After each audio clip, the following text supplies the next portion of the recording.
This episode is brought to you by Squarespace, the all-in-one platform that makes it fast and easy to create your own professional website or online portfolio. For a free trial and 10% off, go to squarespace.com and use offer code SPP. A podcast where we talk to smart people, but not necessarily done by smart people. That is an awesome question. This one goes down probably on one of my top 5. Hey, I like nutrition. I like to eat food. This is the coolest thing ever. We're going to do this forever. I wish I paid more attention in that class. You know, I'm going to be honest, I don't understand that. As a man, I don't get it. Welcome to smartpeoplepodcast.com. Hey, listeners. This is Smart People Podcast. I'm Chris Stemp. And I'm John Rojas. I wonder how many times I've started a podcast with hey. Just the word hey. No, you know what I was thinking was, in my mind, I'm sitting there going, he tries to change this up every time. I don't really. I usually say, hey, everybody, welcome to Smart People Podcast. So this time I just said listener instead of everybody. Yeah. I just can't get over the inflection one from the other week. Me too. I thought about that. Anyways, sorry about the rambling.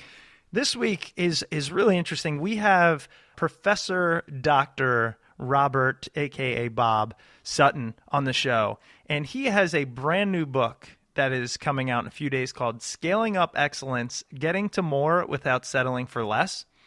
And John admitted prior to the show, he was like, I don't really know how does scaling kind of pertain to me. But what'd you think about it? No, it was awesome. And I didn't have an idea how scaling would pertain to me because I'm working for myself and at home, and I was like, how do I scale one to... How do I scale me? Yeah, besides eat a lot of food. I don't know how to make scale in that term. But no, it was very interesting. I enjoyed it, learned a lot from it, and hopefully everybody else does too. The other thing is we also talked to him about his previous books, especially Good Boss, Bad Boss, where really he talks about what makes a good boss versus a bad boss. He gives examples. And we've all been there. We've all worked for them. So that's an interesting one as well. Yeah, and the no asshole rule. The no asshole rule. Absolutely love that. And Bob, you know, one of the ways, I mean, we found him through a myriad of ways, but one of the things that was most impressive is he was rated one of the 50 best business school professors in the country.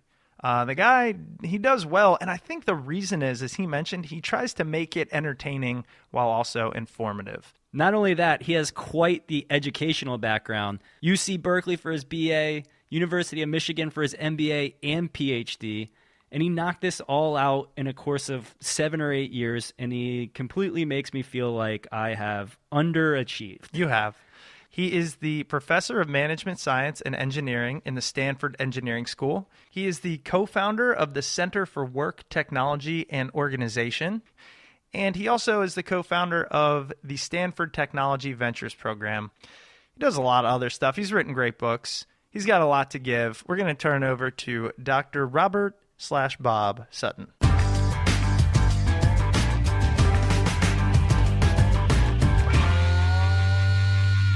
All right, Bob, well, let's go ahead and get started. Again, thanks so much for being on the show. You are a fantastic leader in the world of professors and teaching. I know that currently you are a professor at Stanford, and right. You've been recognized as one of the top business school professors in the country. So I was hoping you could tell us, I guess, first, how'd you get there? What's been your path to being a professor, author, writer, all that good stuff? Well, so that's an interesting question. So one thing that is always very confusing with me is I guess I do have an appointment in the Stanford Business School, and I do teach business, so it confuses, or management, it confuses everyone. But I'm actually in the School of Engineering, and I have no business degrees. My PhD is in organizational psychology. So I've had this sort of weird life where all the academic articles I've written, the 100 or so academic articles I've written, and also the books that I've written are all for a business crowd. But I thought when I got to the Stanford Engineering School 30 years ago, I'd last about 2 years and go on to a business school. And I did do a lot of flirtations with business schools. I taught at the Haas Business School at Berkeley for a year or so. But I really liked the engineering school. And one of the main reasons is, frankly, compared to other business schools, there is much less constraint. And, you know, the joke at Stanford Engineering School is, if you can raise money, you can do it as long as it's not illegal. And so it's really been a great place to work. So very entrepreneurial place. And so, I mean, in terms of my, I don't know, I guess more administrative stuff, I've been involved in starting an entrepreneurship center. I've been involved in starting a center that studies, it's called the Center for Work Technology and Organization. In the last few years, the Stanford D School or Hasso-Plattner Institute of Design. So it's the kind of place that, although I did have to go through, and I still do, some more traditional academic research for peer-reviewed journals, but it's been an incredibly flexible and freeing places. And I've noticed my dean, Jim Plummer, in the engineering school, he's just retiring. And one thing I really appreciated about Jim's 15-year run was he really thought that as faculty, it was our job to try stuff that pushed the envelope. And I can't believe how weird some of the stuff he's letting me and others get away with. Frankly, a lot of business school professors at research schools, and Stanford is a research schools. So I've written this is my sixth business book for popular audiences in a row. They would give you grief because you're not doing enough academic research anymore. And my dean and department chair think that it's just great that I'm actually doing stuff that might have some impact on real people rather than 29 academics. Exactly, something that might actually get read by the populace. Yeah, and it does shock me. I mean, you're talking about some of my other books that, still about once every 3 or 4 weeks, well, about once a day, I still get an email from somebody about an asshole boss or something like that. Yeah. But frankly, the more heartening ones are about once a month, I get something about a company that has a no asshole rule. And one of the companies that I've been close to for some years is called Baird, which is in Wisconsin. It's a financial services firm. And they just got in the top 10 best place to work list. And they have the no asshole rule. Now, I think they had it before they ever heard of me or met me. But it's great to see, we sort of talk about one another. And it's great to see that sort of happening in a company. So anyway, that's the kind of stuff that really warms my heart. I love that. And now one of the things I want to ask you is, as we mentioned, you've been recognized as such a great professor. And as I mentioned in the pre-interview, John and I both got business degrees. I was wondering, what do you think is the key to really succeeding as a professor? What do you believe your role is? What do you take into the classroom and try to instill in your students? Well, so I think it's an interesting question, and it's a complicated one, and I'll try to keep it simple. At the basis, I think no matter what population you're teaching, whether it's doctoral students, undergraduates, executives, or master's students, people want to be entertained. If they're not entertained, they're not going to listen to you. They want to do something that I think is actually relevant, and they at least want to be able to tolerate and even like you as a person. So those basics, I think, apply for all sorts of education. But it's really quite interesting to see what's happened during, as I say, the 30 years I've been at Stanford. At least the way I see my journey, whatever, as an educator, it started out, I mean, when I first got to Stanford, I would just do lectures. I mean, I would stand there and I'd sometimes have them answer questions. I'd just do lectures. Then, somewhere along the line, I started, and it was also very straight academic research. I didn't care about cases at all for the most part. And then the students would tolerate it. But then I sort of moved to more doing cases, having the students do case studies and stuff like that, and bringing the workplace into the classroom a little bit more. But what's been happening at Stanford, and I think I've been lucky to be part of the last 7 or 8 years with the rise of the D School or the Hasso-Plattner Institute of Design and other changes, is that increasingly we're moving to this model that we call do to think, basically. So it's very, very hands-on. And to give you 2 quick examples of classes, that one that I occasionally visit and the other one that I help teach some, is one class that I'm involved in this term, which is called D-Leadership.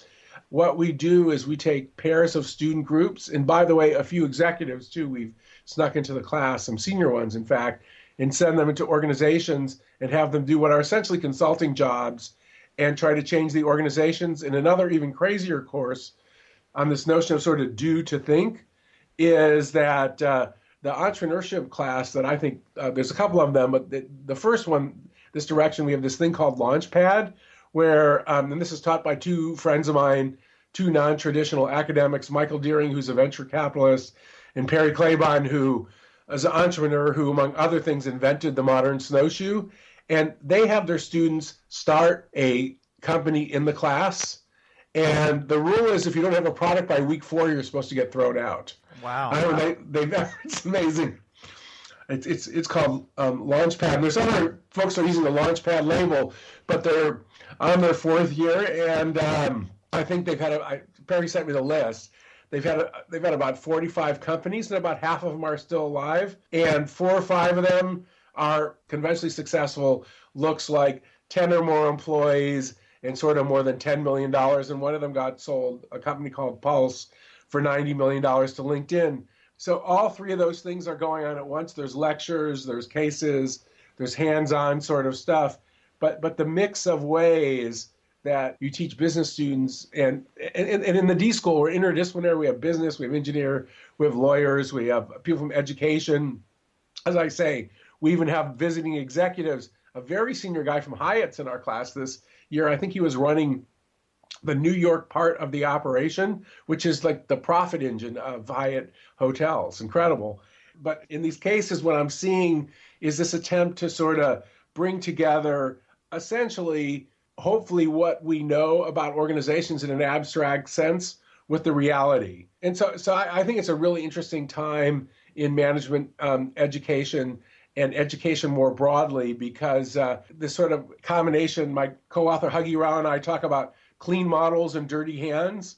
I think you still need the abstract stuff. You still need the block and tackle concepts, but weaving it in with reality is what, and I would not take individual credit for this. I'm lucky to be part of a social context where lots of other people are doing this in lots of other ways. You make a great point. People are realizing that education now needs to be more hands-on, experiential, as opposed to a teacher just standing up there and just lecturing.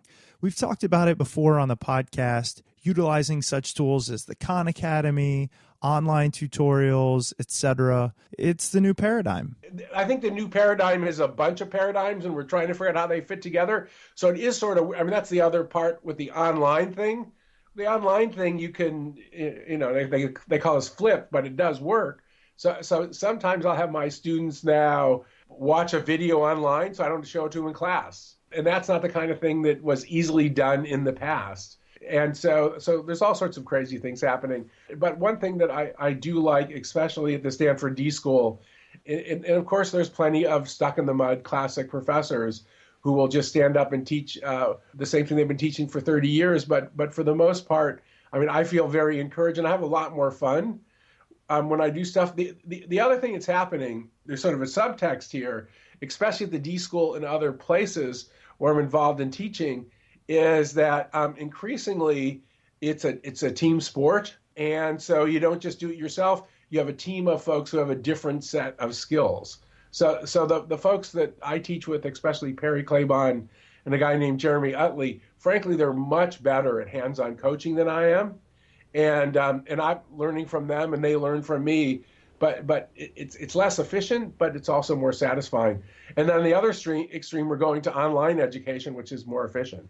So it's an odd mix. Yeah, no, I completely get that. I wanted to transition a little bit to I believe it was your last book, which was Good Boss, Bad Boss. Yes. And I thought that is a fantastic write, just because so many people, the majority of people have dealt with both in their life, the good boss, the bad boss, and it really shapes much of your life. Because of the amount of time we spend at work, because of deep down, we all have this kind of sensitive side that can be crushed by a bad boss, right, and vice versa with a good boss. So I was hoping you could give us, if you remember this far back. I remember. Could you tell us about a leader that did it right and why, and then also one that did it wrong and why that was? Okay, well, it is complicated, but I guess if I was going to start out with my favorite, the guy's amazing, and in fact, for your listeners, you might want to encourage him to buy his book. So Ed Catmull, who is he's the driving force behind Pixar. In fact, and I've gotten to know Ed a little bit. He's got a book coming out called Creativity Incorporated. He devoted essentially almost his entire professional life from after his PhD to animated movies. So his PhD at the University of Utah, Ed must be 65 now, was an amazing animated hand. And he sort of went on and moved from a technical guy to somebody who sees himself as building a creative culture. And Ed is the culture and the soul of Pixar. And he's quite good technically. He's got a PhD in computer science and did some of the leading stuff of his day. But some of the stuff that especially strikes me about Ed is in any situation that Ed is in, he is always focused on what the other people around him need. So in Good Boss, Bad Boss, I talk about about the importance of being in tune with the people you lead. And he is absolutely fabulous about that and is just shockingly selfless for how accomplished he is. And one thing I really had to laugh at, I had the privilege over Christmas time last year. So Ed's been working on this book for a long time, to spend a lot of time giving Ed detailed comments on his new book, which is finally coming out in April, Creativity Incorporated. And he's the first senior executive I ever gave the comment to, Ed, there's not enough narcissism in here. I mean, because he'd be telling you a story about the day that him and Steve Jobs and John Lasseter announced to Pixar that they were basically selling him to Disney. And so, Ed, what did you feel? What did you say? He was so focused on the other people around him that he is nearly selfless, and the amount of loyalty that people have to him at Pixar is just astounding. So, in addition to being quite good technically and being the driving force behind what is one of the great creative organizations, certainly in the Bay Area, one of the most interesting ones I've ever seen. But Ed is somebody who does it in such a way that he both gets people to do great work, and they feel great about being part of a larger whole because Ed is so selfless. So I guess that's my my example of a good boss. I don't really like to sort of like bash people too much. Oh, come on. But if you're asking, but if I was going to pick somebody who is really offensive to my values, I guess I would pick Donald Trump. And the reason I find Donald Trump so offensive is clearly he can get things done, and I guess some people around him like him. But somebody who in every situation uses the word I, and it is constantly just out to get people. There's just a level of greed and selfishness that I see in that, and I compare Donald Trump to somebody like Ed Catmull. They both have more money than any human being reasonably ever needs, and it's pretty upsetting. Somebody else to throw in who wasn't quite so mean and selfish, but kind of didn't get it. It was really a shame what happened when Hewlett-Packard brought in Carly Fiorina. And Donald Trump, I just know what I need in the press, but and I better not name their names. We'll see how much trouble I get in. But I actually have taught quite some time with two members of Carly's top management team when she was CEO of HP, and they were already in trouble. But she did really such. And I guess this gets to my negative effect for narcissism. But it was so much about her. She was just flying around giving speeches and really not focusing on running the organization. And there's also sort of a meanness to her that everybody who was on the top management team, a meanness and a selfishness that was sort of hard to deny. And the other problem she had, frankly, is although she was very smart strategically, she probably wasn't good enough technically to understand how to run that firm. But Carly sort of had a weird career. I mean, she keeps failing at things and she keeps going forward. So she got fired by HP. That was the first job she ever had where she had profit and loss responsibility. So it's another sign that she wasn't particularly ready for the job. And then she ran for Senate here in California. She didn't get that. She got thrown under the bus by John McCain. So she's had a tough few years. And I just sometimes think with somebody like Carly, if she'd listened more and thought about herself less, that better things would have happened at Hewlett-Packard. Right before, about 3 months before she got fired, I had the really weird experience of giving a talk to 70 senior people at Hewlett-Packard. And people probably asked me 200 questions and made as many comments. No one ever mentioned the CEO's name. Wow. I have never experienced anything like that in my life. So I guess I gave you two, Donald Trump and Carly Fiorina. Do you think that the traits that Ed exhibits in terms of selflessness and caring for others can truly be taught, or do you think that's something that's ingrained within somebody's personality and those? Well, that's sort of like the nature nurture debate, which Right. all my degrees are in psychology, and we're not going to resolve this here.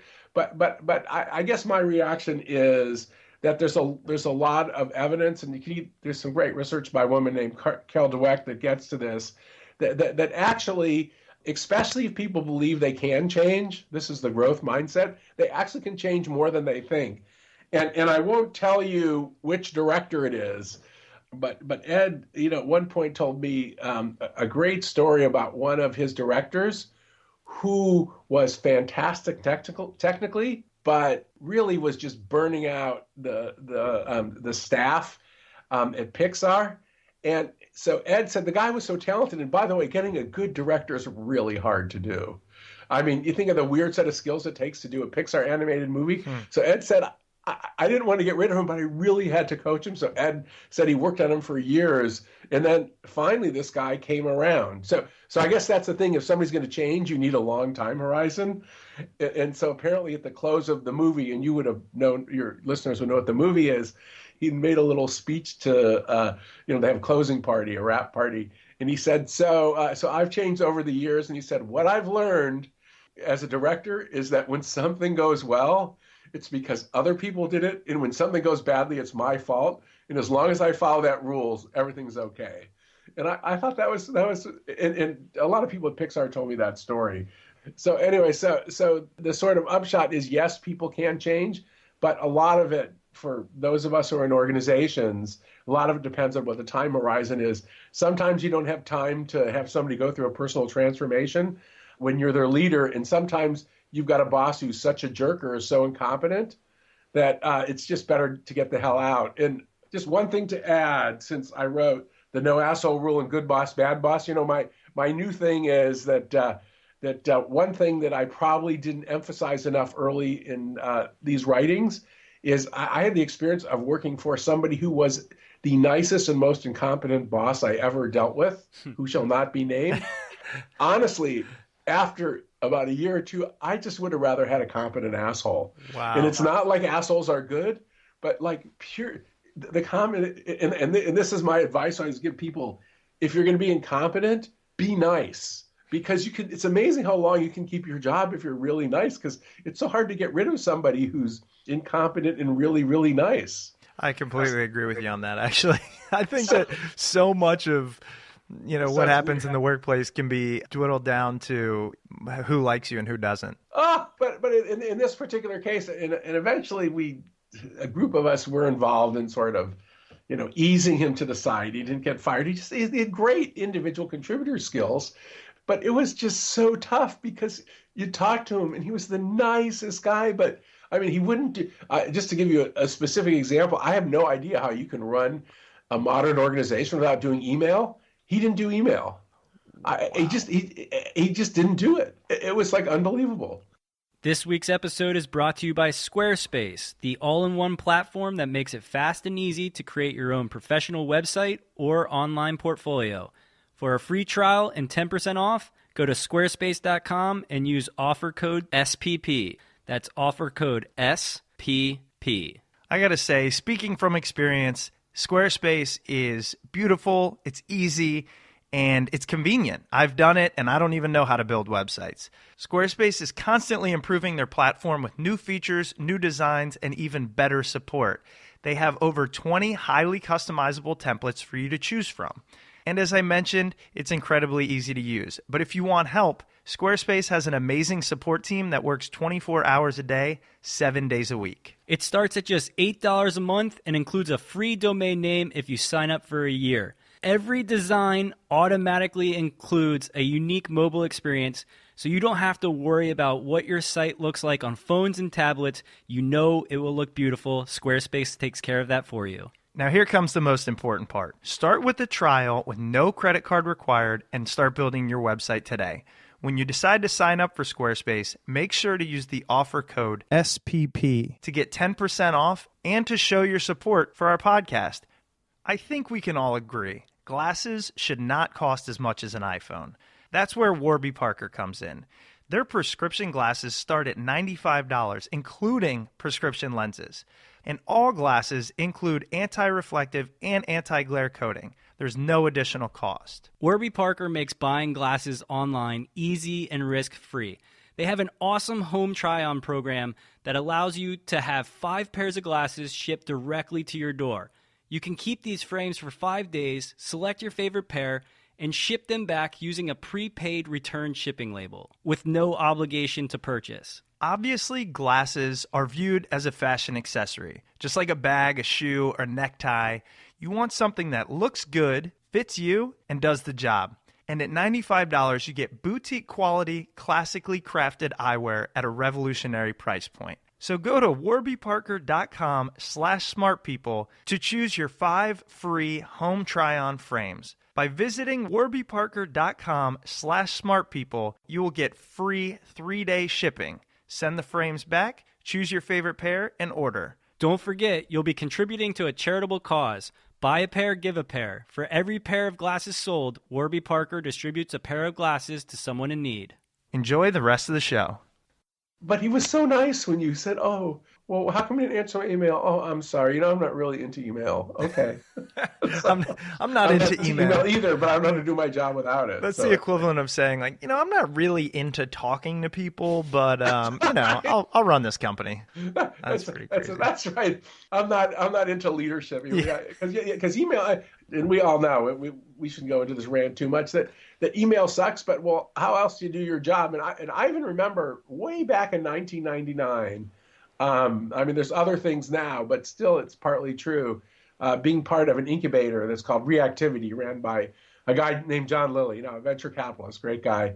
And I remember him in the group saying, so email is the killer app on the internet. And there are other things in the internet now, but email is still doing pretty good as much as it annoys all of us. So, anyhow. This is the first time I've asked this question on this podcast out of, I don't even know how many we've done at this point, but I need to ask you, what did people do before email? Like, did they just pick up the phone and call somebody? Well, I was alive then. You'd send letters. You'd call them. Letters. That's letters. funny. So I sent a lot of letters because, I'm an old guy. There is this thing called the telephone. Yeah. Letters, things like that. Wow, that's crazy. Well, I wanted to move on now to your most recent book, Scaling Up Excellence: Getting to More Without Settling for Less. And it's really interesting. John and I, looking at this, approached it a little differently. As our listeners who have followed along probably know, John worked for a big consulting firm. I work for an extremely small startup nonprofit, and scaling means completely different things to us. And I'm actually currently in this mode where we're trying to grow. We're really increasing visibility. We're spread out. So I'm extremely interested in what you're writing about.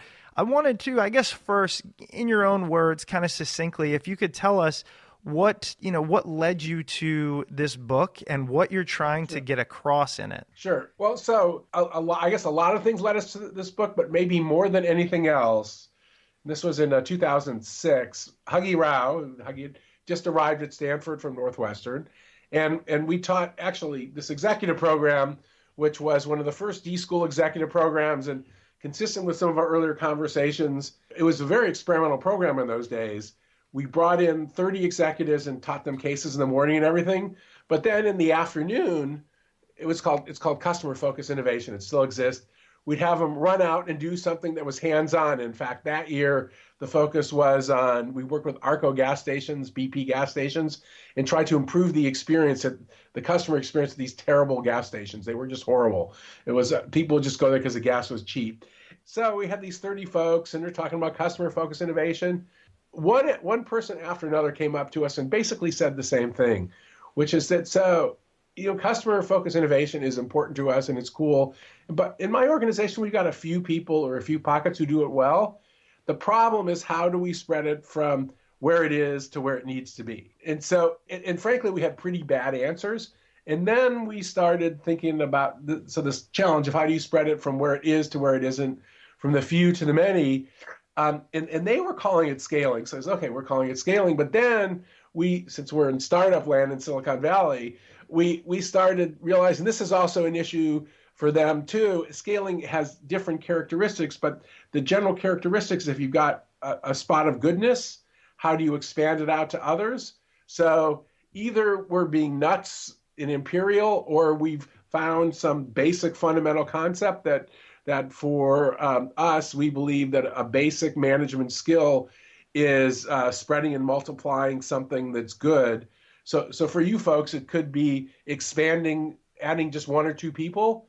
I mean, what are the examples we look at in the book is, I already mentioned them. They're called Pulse, this news aggregator, Pulse News, that just got acquired by LinkedIn a little while ago. So Ankit and Akshay, who started the company, we talked to them about how difficult it was to move from 4 to 7 to 11 people. And there's actually quite a bit of change that goes on, because you get to the point where you can't work all in one group all at once. And so to us, that's a classic sort of scaling sort of issue. But yeah, it's like I say, either we are being too broad, or we're focusing on the essence of something. And I guess it's up to our readers to decide. But that challenge of spreading something good to us is a core management skill and challenge that I think we all have to face. Exactly. And I think that a lot of people don't necessarily understand that or focus on it until they're in a position where they have to think about it, how difficult it is. So I was wondering, what did you find the biggest difficulties with growth are? What do these companies face? What challenges? Well, I mean, the list is long, but let me pick, if I was going to say my top three, or our top three, let me pick sort of the top three. The first one is, well, I may even do four, but the first one, just sort of as a headline, is that when people are spreading something like excellence or something good, if they just think about spreading skills or running up the numbers, it doesn't work. They really have to focus on instilling a constructive way of thinking, a mindset. And exhibit one here, by the way, is Facebook. We talk about Facebook a lot in the book. And we've known and followed various executives and others at Facebook since about 2006, because they've been around Stanford a lot. And from the very beginning, to Zuckerberg's credit, his view was that he was not just growing a big company and bringing in all those users. In his company, there had to be a mindset. And a lot of it was this move fast and break things. They talk about a lot there. And he would talk about it in the early days. But now when you're a new Facebook employee, especially an engineer, you spend your first 6 weeks living that mindset. They're not even sure what job you're going to have. They put you on 10 or 12 different projects, and you make actual changes in the site that you can show people. And then you kind of decide what job you want. But the key is you're living this move fast and break things mindset. So that's one thing. Another challenge, sometimes we call this, I guess in the book we call this the Buddhism-Catholicism trade-off or dimension.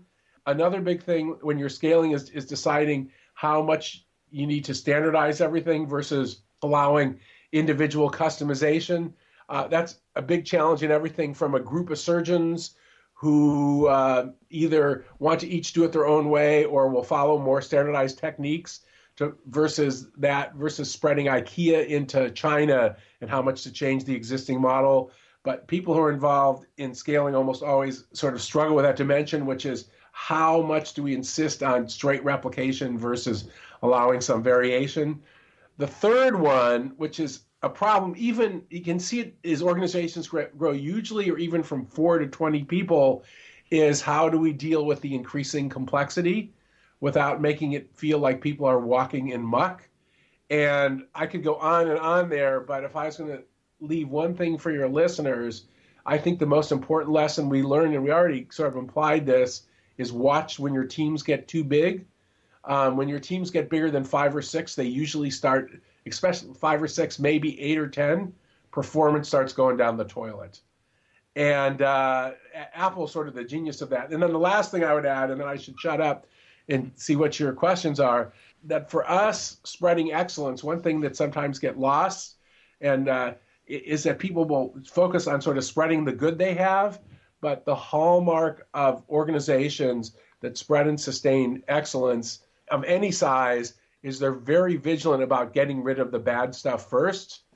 And it's everything from horrible things like stealing, laziness, and incompetence to little things. And I'll give you one example, and then we can we can stop and talk. One of the stars, our scaling stars in our book, is a guy named Chris Fry. Chris, he had a good year. He's the head of engineering at Twitter, so he made a lot of money last year. Before that, he ran with another guy named Steve Green, development at Salesforce.com.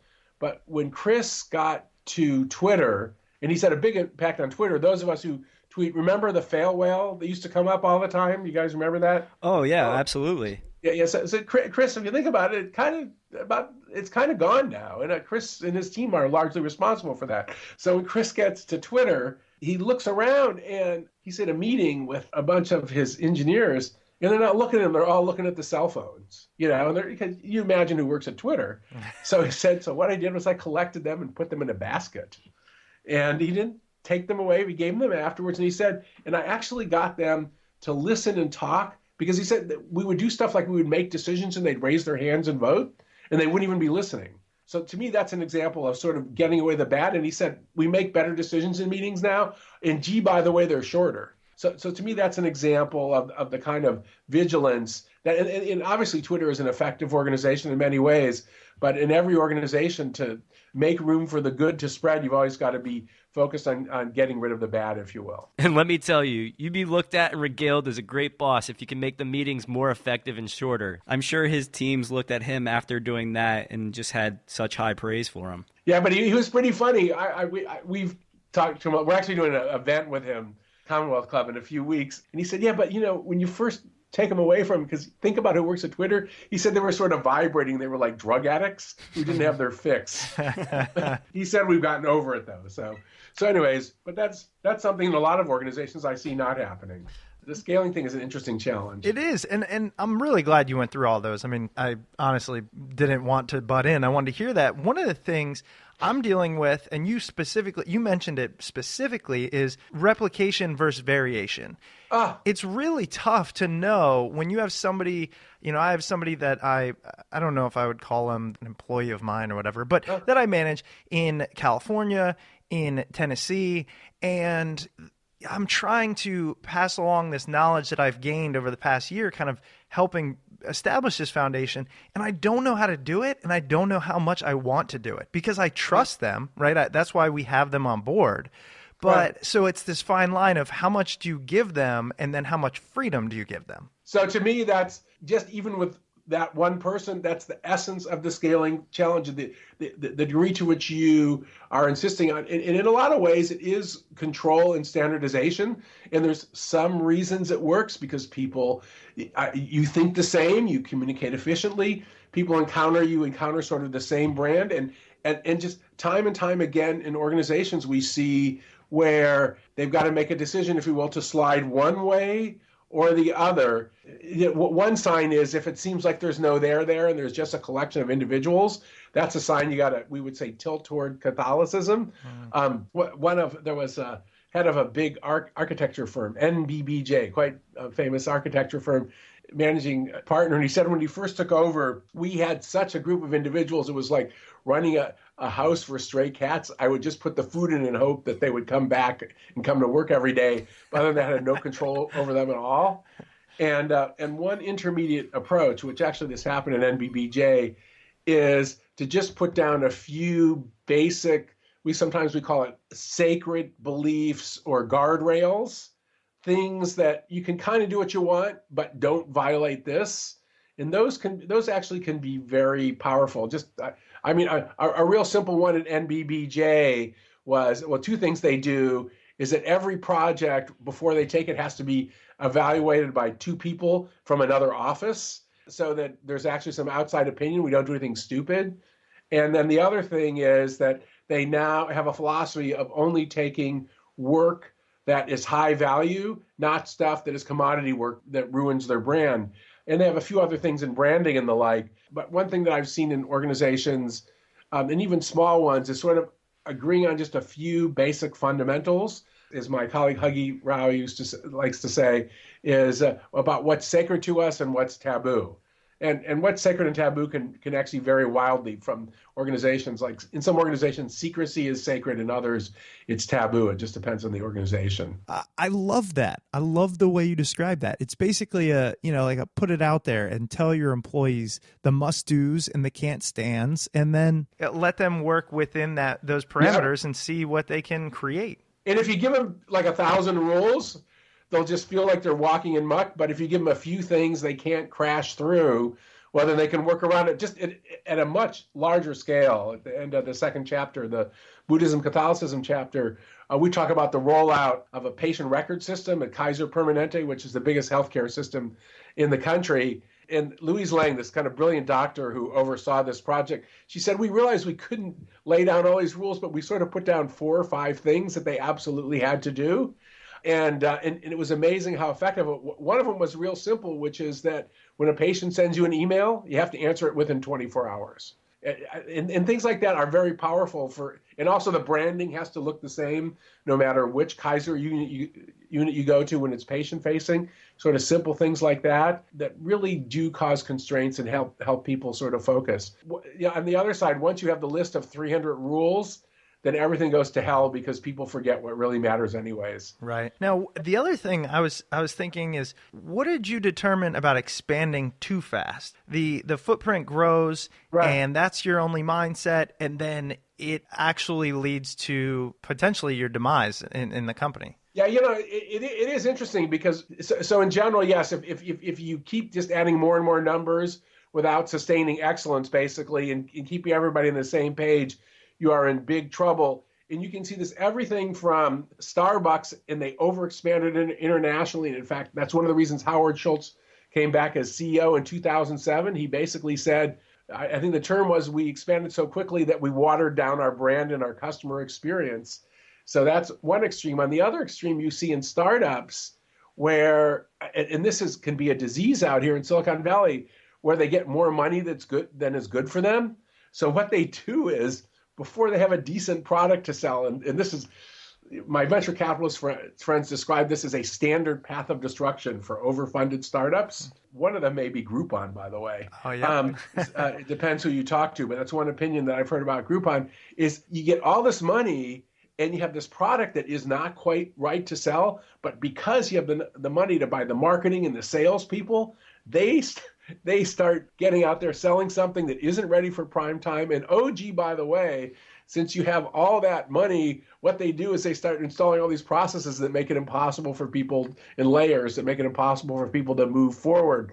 So that idea, one of the analogies I've heard is that, sometimes they get so much money, it's like strapping a rocket engine onto a car. That they're kind of hard to control. So anyhow, yeah, the scaling thing is really fairly complicated. And one of the arguments we make, and I was actually just working on writing something right before we got on Skype, is this notion that when we look at organizations that scale effectively, they have this ability to know when to sort of downshift and slow down to sort of get things right, so then they can move more quickly in the future. And I will say that Google and Facebook, Google especially, you look at their history, they were under so much pressure to do things really quickly because everybody loved their search engine and everybody said they should go public immediately. Larry really held off on them going public for a long period of time, constantly. And so Jeff Pfeffer, my colleague, and I interviewed Larry Page in 2002.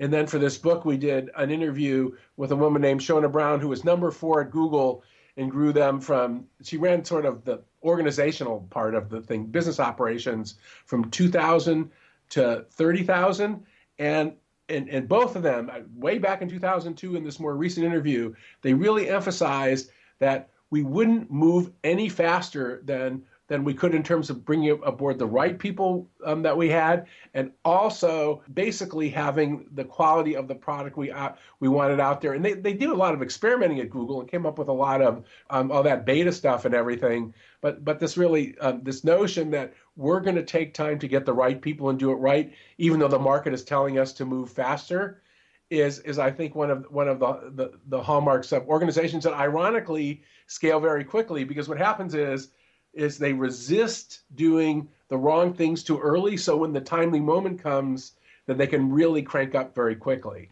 And I think that Google especially was exemplary in that. You know what's really funny? I was thinking about this, and the general consensus of your book not only applies to organizations, but it also can apply to everyone, just individuals. I mean, in general, even with good boss, bad boss, and scaling up excellence, it's like this. It's like, be a good person, be efficient, work hard, surround yourself with good people, and be creative. And it's like, I don't know. It's just, I feel like that's what happens.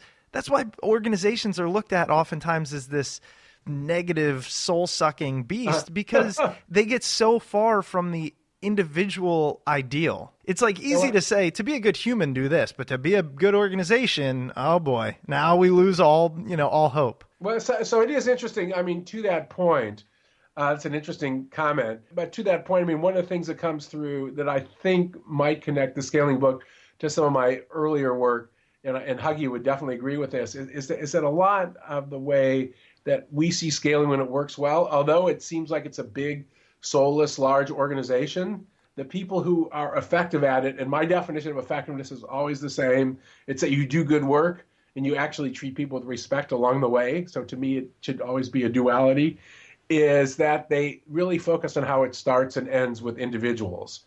And you see that in so many places. I mean, things like great restaurants. I mean, it isn't just like high tech and large organizations. Great hospitals, great healthcare institutions. This notion that it sort of starts and ends with individuals, I think, is sort of the hallmark of it. And so I guess that I'm agreeing with you. No, I love that. I want to end it there. I know we've gone over a little bit in time, but also because it starts and ends with people. It starts and ends with the individual in all aspects. And I want everyone out there listening to think about that the next time they're working on their product or service, or they're marketing for the company that they own or the company they work for. You think about your consumer and the people that you work alongside, and hopefully turns out for the best. So, Bob, I really enjoyed talking to you. Your most recent book, Scaling Up Excellence, Getting to More Without Settling for Less, something that everyone, not just those running organizations, but working in them in different companies, can benefit from. I know you actually have a great blog and put out a lot of fantastic content, as writing is clearly one of your strengths and also a passion of yours. Could you tell our listeners where they can find your blog, and then where else? So these days, I think I'm blogged my blog is Work Matters. It's bobsutton.net. I confess that the last 3 years writing this book, I slowed down my blogging. Lately, I've been blogging in addition to at Work Matters. I've been blogging at LinkedIn. I'm a LinkedIn influencer, and right around the time of the launch of the book, in fact, I was working on it right before you guys got in touch with me this morning, is when the book comes out, which is February 4th, I'm going to have a series of posts on the Harvard Business Review website that'll be something like the eight scaling essentials. So I guess in my old age, although I still love my old Work Matters blog, I'm sort of putting stuff a bunch of different places. You're moving it around. You're putting it out there for the masses. Well, I just get bored of writing in one place, I think. I have short attention span. No, I definitely understand. Well, again, Bob, thank you so much. Congrats on a fantastic book and the success. I mean, I think it's going to do really well, as all your past ones have. So I'm excited. Yeah, we hope so. My perspective is we've done everything we can, and we love our book, and all we can do is what happens. So. Absolutely. I love it. All right, Bob. Anyway, well, thank you so much. Really appreciate it. Thanks, guys. All righty. Have a good day. I appreciate it. All righty. Bye-bye. If you guys enjoyed that interview with Bob, make sure to check him out on Twitter at @work_matters. He's always posting all kinds of cool articles. He's got a lot of followers. Yeah, he's got a ton of followers. He constantly goes through exchanges with them, which is really cool to see people involved on Twitter. But he also posts to a lot of really interesting content, so check him out there. Hey, now that we're in the basement of the show, and I think I'm going to do this on the previous episode, but check out my website, chrisstemp.com. Yeah, guys, and let us know what you think about it. Let us know how awesome it looks, because John designed it. Some guy on this microphone kind of made it. But seriously, if there is something that you guys notice with it and can give any type of feedback, positive or negative, we'd greatly appreciate that. We're trying to get that up and running, and Chris is going to be putting out some awesome content as well as possibly another podcast. Yeah, and it's kind of an amalgamation of what we've learned on this show, kind of melding with my own life experiences with John's help. It's going to be cool stuff. I'm actually really proud of thus far the work we've done. So check it out. And Chris will be sure to define amalgamation on his website. No, I will not. I refuse to define my big words to you. That's fine. Anyways, guys, thanks for checking out the podcast. Let us know what you think. smartpeoplepodcast.com. Hope you enjoyed it. Share it with a friend. And tweet at us at SmartPeoplePod. Do it. Do it. Do it.